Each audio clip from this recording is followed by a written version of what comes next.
El Camino, a Breaking Bad movie. That is really probably catnip for the diehards of Breaking Bad, the show, I expect, because it implies that there might be another one coming up soon.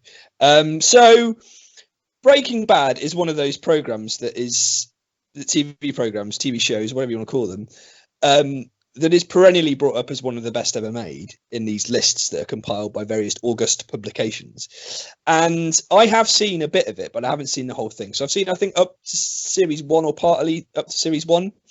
Wikipedia describes this film, which is a sort of epilogue to the show and to the Better Call Saul. I think that was a prequel, was it? Yeah. Yeah. Wikipedia describes it as a neo-western, which I think is really interesting because without giving the plot details away, there are aspects of it that do fit the bill for that, and I think that's actually very interesting. So it's written and directed by Vince Gilligan, who's the creator of Breaking Bad and Better Call Saul. I think I got up to the bit in Breaking Bad with the bathtub in season one, so if you've seen any of it at all, you'll probably know the bit. And that's very early on, isn't it? Yeah, I think it probably is. I think I probably only watched about 3 or 4 episodes. We watched it on Sunday night with some friends, and then we just stopped watching it and started watching House of Cards, I think. But anyway, it wasn't that I didn't like it. It was that I just didn't ever get around to seeing it. So Aaron Paul plays Jesse Pinkman, who is one of the main characters. So obviously, and Jesse Plemons is probably the other key person to pick out here, who plays Todd Alquist. And his sort of characters, for me, I haven't seen, having not seen the show all the way to the end, to the 5th series, I think. I don't know if this is accurate, but he seems to me to sort of put a personification of the banality of evil. He's kind of the things happen in the plot where you just think, who is this guy? Oh yeah, he is a nasty piece of work. Yeah, in the main series, yeah. Yeah, okay. So Jesse Plemons has been in things like the TV version of Fargo, and he was also in a Black Mirror episode called USS Callister as this kind of very sort of amoral character, and he does it so well because he's got such a sort of cherubic face that it's the juxtaposition of that with his actions that really make him worth watching. Aaron Paul's really good value. I really think he is one of those performers who isn't self-conscious in what he's doing. I think he's quite a natural performer of someone who is anxious and in a bad place and is trying his best to get out of it, but doesn't quite know how, but is still going to carry on doing it. And he, as a standalone, I was engaged with it. I didn't need to have seen all of the Breaking Bad shows series to see this, I don't think. It was tense. The pacing was just so much better than so many things that you see. It knew how to build tension. It knew how to reveal things in a way that many other shows don't. One of the best scenes, I think, it takes place, and without giving too much away, in a vacuum shop. And I just thought that was so well choreographed in a way and well done. The whole believability of it. I mean, I know it's comparing apples to oranges, but compare it to the way that the politician got its messages across. It's just a different category of quality. It's just so much better than that. So yeah, I really liked it, and there's not much more I really want to say about it except I liked it, and I didn't watch it thinking, well, this is dark. Oh, this is terrible. Oh, I don't get why this is necessary, even though I didn't know all of the context maybe of what had happened at the end of season 5 leads into this. And well, in hindsight, Rob, I should have read my poem first. It would have fitted together really nicely, and this would have sounded very slick, and we'd have gone from 13 to 14 or 15 by next month. Okay, here's my poem, and you'll see what I mean. Normally, okay. I'm put off by something being the latest fad. You haven't seen Chernobyl? No, does that make me bad? But I was one of the cool kids when it came to Walter White, and it gave me something to enthuse about instead of the Isle of Wight. I even watched a programme where they talked about the show with theories and conjecture about where the plot would go. So this sequel I awaited with a real sense of glee. What happened next to Jesse I was really keen to see. And for me, it was a really tasty treat, a chance to see the gang again. Man, that was sweet. But what about if I'd never seen Breaking Bad before? Well, Rob, to find that out, I'll now give you the floor. Now, really, I should have done that first, and then you'd have said the bit you just said now. Yeah, well done on that, Rob. That was excellent production work. Never mind. Don't think I didn't notice white with white there. Yeah, but it's spelled differently. That's fine. Oh, right, okay. Oh, that's fine then, is it? Okay. It's fine. Yeah. People misspell it a lot, but they're spelled differently. So, I mean, I've talked about this before, but Breaking Bad is one of the few TV series I can think of that gets better rather than getting worse. Or a lot of TV series, such as, I guess, Friends and Frasier, as you mentioned earlier, they have a definite peak somewhere around the middle, and then they kind of tail off and maybe do a couple of series too many.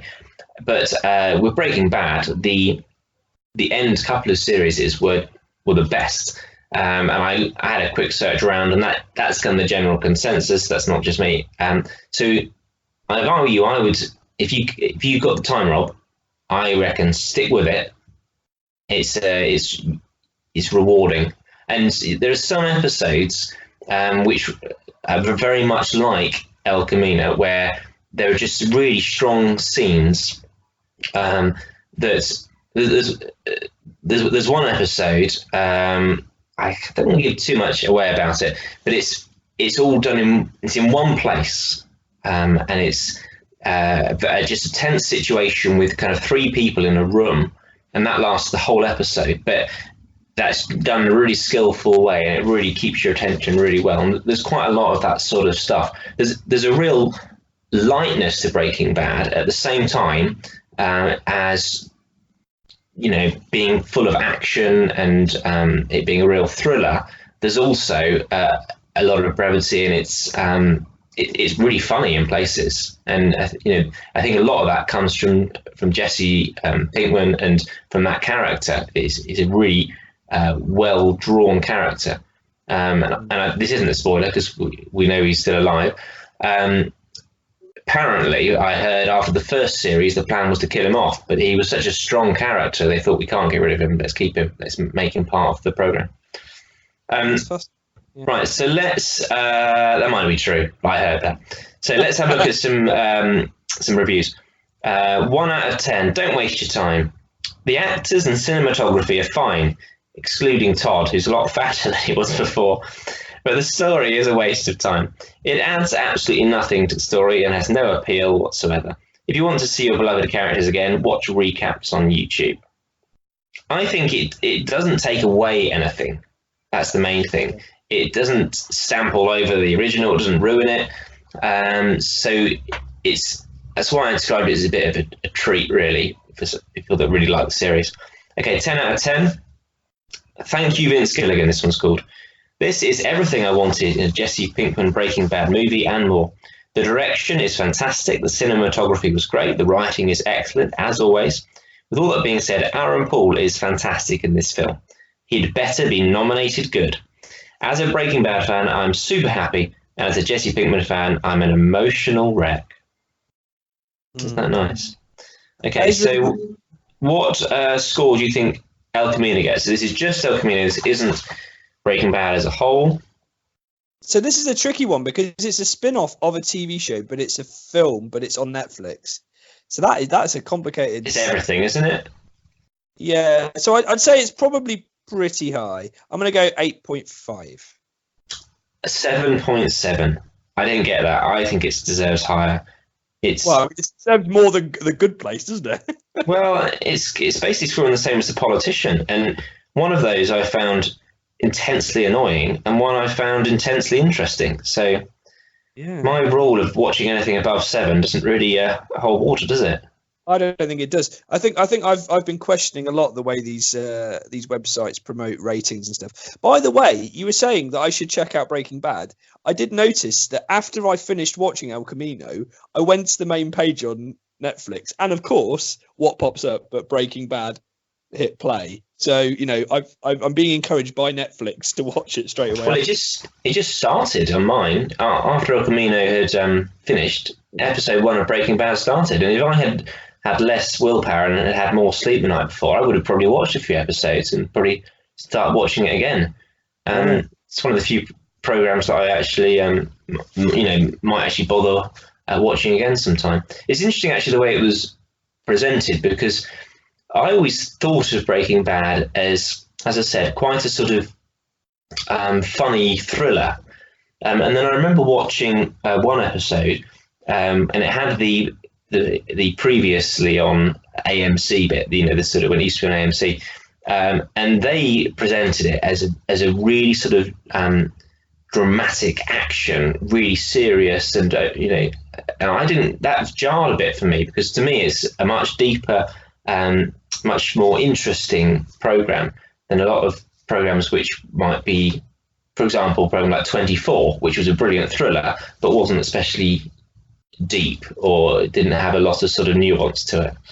But it's fascinating how things are marketed, because apparently one of the reasons that Donnie Darko didn't get released in its actual year that it was supposed to be released, 2002, I think it was released in 2001. I think it was released in 2003 in the end, actually, on wide releases, because they couldn't figure out how to market it. Because it's essentially a science fiction film, but it's got a sort of very strong horror element with the big, the tall bunny, and they didn't know how to market it. And then when they did market it, they had to go with the horror genre.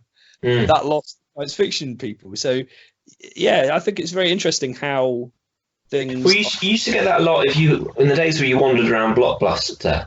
There would be a film you never heard of, and there'd be a picture on the front of quite a famous actor. And once you watched it, you realised actually they only had a tiny role in it, but they had repackaged it with Jennifer Love Hewitt or whoever, front and centre, in the hope of getting a few people to watch it. And it's a little bit misleading, really. Yeah, well, that's the same thing. Apparently, Netflix does have that thing where, depending on the kind of stuff that you watch on Netflix, they will put a different picture up for the TV shows. Yeah, they do. It's sort of demographically decided, and it's just all that sinister stuff that it does sound a bit sinister. Noticeably, the House of Cards pictures changed. Anyway, we won't go into all that.